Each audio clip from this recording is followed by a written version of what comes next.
दोस्तों आज इस वीडियो में हम बात करेंगे how to burn more fat while you are sleeping.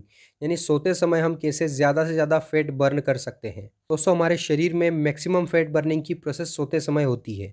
इस वीडियो में हम यही समझेंगे कि इस प्रोसेस को हम कैसे मैक्सिमाइज कर सकते हैं और अधिक से अधिक फैट को बर्न कर सकते हैं। दोस्तों जब हम सोते हैं तो सोते समय हम नींद की 4 स्टेजेस से गुजरते हैं, जहाँ पर अलग अलग समय पर अलग अलग हॉर्मोन्स हमारे शरीर में रिलीज होते हैं। मोटे तौर पर स्लीप दो तरह की होती है। फर्स्ट है रैम स्लीप यानी रैपिड आई मूवमेंट स्लीप, जिसमें हम नींद में तो होते हैं लेकिन गहरी नींद में नहीं होते हैं। नींद में कुछ सपने भी चल रहे होते हैं, अंदर ही अंदर आपकी आंखों की पुतलियां हिल रही होती है, जिसे रैपिड आई मूवमेंट स्लीप बोलते हैं। दूसरी है नॉन रैम स्लीप या फिर डीप स्लीप, जिसमें कोई भी सपने नहीं होते हैं, आई मूवमेंट भी नहीं होता है, यह गहरी नींद होती है। इसे डेल्टा वेव स्लीप भी बोलते हैं। दोस्तों जब हम इस तरह की डीप स्लीप में होते हैं तो शरीर में मैक्सिमम फैट बर्निंग होती है। इनफैक्ट अगर हम अपनी स्लीप क्वालिटी को इम्प्रूव करते हैं तो हम हमारी फैट बर्निंग की प्रोसेस को डबल भी कर सकते हैं। अच्छा, आपने कई लोगों से सुना होगा कि जब हम एक्सरसाइज करते हैं जिससे कैलोरी बर्न होती है और हमारा वेट लॉस होता है।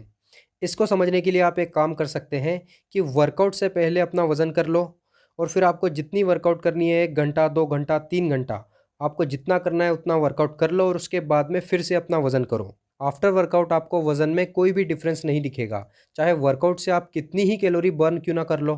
तो कभी भी फैट बर्निंग की प्रोसेस वर्कआउट के बाद में रिकवरी फेस में होती है, जब आप डीप स्लीप में होते हैं। इसे भी समझने के लिए आप प्रैक्टिकली सोने से पहले और सोने के बाद में अपना वज़न कर सकते हैं। आपको सोने के बाद में आपके वज़न में डिफरेंस दिखेगा। रीज़न यह है कि दिन के समय हम कुछ कर रहे होते हैं, स्ट्रेस से गुजरते हैं, इसलिए बॉडी को क्विक एनर्जी की ज़रूरत होती है। इसलिए हमारा शरीर शुगर फ्यूल को यूज़ करता है, जो ग्लाइकोजन के रूप में हमारे शरीर में रिजर्व है। लेकिन सोते समय डीप स्लीप में हमारे शरीर में ग्रोथ हार्मोन रिलीज होता है, जो फैट बर्निंग की प्रोसेस को प्रमोट करता है। साथ ही दिन में हम कुछ न कुछ खाते हैं, लेकिन रात में हम कुछ भी नहीं खाते हैं, जिससे ब्लड इंसुलिन लेवल सबसे कम हो जाता है। तो डीप स्लीप के साथ साथ में लो ब्लड इंसुलिन भी ग्रोथ हार्मोन के प्रोडक्शन को प्रमोट करता है। And remember, growth hormone is the key hormone to burn fat. Growth hormone ही वो हार्मोन है जो सोते समय मैक्सिमम फैट बर्निंग करवाता है। दिन में जो आप एक्सरसाइज करते हैं या फिर काम करते हैं, तो उस वजह से आपके शरीर में कई सारी इंटरनल इंजुरीज होती है, टूट फूट होती है, मसल ब्रेकडाउन होते हैं। उसकी रिपेयरिंग का काम सोते समय डीप स्लीप में ग्रोथ हार्मोन द्वारा कराया जाता है, जिससे आपके शरीर का फैट बर्न होता है। तो कैसे हम डीप डेल्टा वेव स्लीप ले सकते हैं और ग्रोथ हार्मोन के प्रोडक्शन को एनहांस कर सकते हैं? फर्स्ट है स्ट्रेस यानी कि तनाव। दोस्तों जब हम तनाव में होते हैं तो हमें नींद सही से नहीं आती है।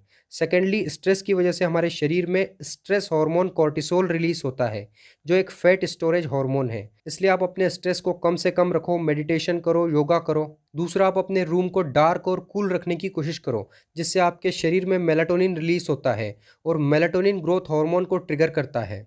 तीसरा है, सोने से 2 से 3 घंटे पहले आपको भोजन कर लेना चाहिए, जिससे इंसुलिन भी नॉर्मल हो जाएगा और आपको नींद अच्छी आएगी। चौथा है, डेली हाई इंटेंसिटी एक्सरसाइज करो, जिससे आप स्ट्रेस फ्री रहोगे, साथ ही आपको नींद अच्छी आएगी। हाई इंटेंसिटी एक्सरसाइज करने से आपके मसल्स जो ब्रेकडाउन होंगे, उसकी रिपेयरिंग के लिए आपके शरीर से एक्स्ट्रा कैलोरी बर्न होगी। पाँचवा, सोने से पहले आप शुगर या फिर शुगर से बनी चीज़ें कुछ भी मत खाओ, बिकॉज शुगर इंसुलिन लेवल को बढ़ाता है, जो फैट बर्निंग की प्रोसेस में दिक्कत देगा। इस वीडियो में इतना ही। अच्छा लगा हो तो लाइक कर दो। जो कुछ पूछना है कमेंट सेक्शन में पूछो।